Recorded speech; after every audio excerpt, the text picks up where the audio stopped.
На тази сцена след броени минути български поп-звезди ще дадат своя принос за лечение на децата на България, които имат нужда. Реших да помогна, защото съм човек и артистите малко или много, колегите ми музиканти, трябва да обръщат внимание на тези неща. И е мъчно, когато виждаш как един млад живот си отива и според мен всеки от нас трябва да направи всичко възможно, за да запази този живот максимално дълго на тази земя. Не участвам, за да бъда по-популярен, нито пък търся такива някакви ефтина показност и така нататък. Всеки се надпреварва да построи по-голяма къща до поредния язовир, всеки се появява с все по-голяма и по-скъпа кола, но същевременно никой не дарява и пукнат лев за такива събития. Това е жалко, много е жалко.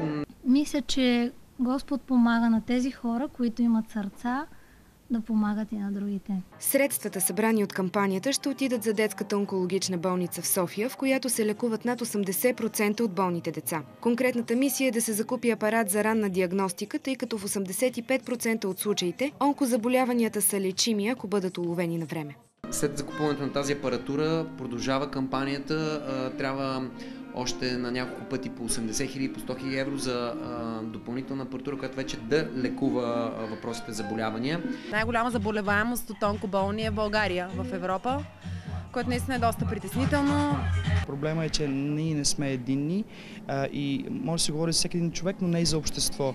Когато няма силно гражданско общество, няма и граждански позиции. Гражданските позиции не могат пък по този начин да задължат тези, които сме избрали, да представляват нас като държава. Управниците така или иначе няма да се замислят за нещата. Не може да ги оставим тия деца да се оправят сами. А изкуството ли според вас е най-прекия път, за да се стигне до сърцата на хората и съответно да се провокира тяхната благотворителност? Да, мисля, че всеки един човек се нуждае от така храна за душата си. Може би ние сме хората, които даваме тази храна. Самата аз се влияе най-много от изкуство, най-много от музика, най-много от песни, от текстове.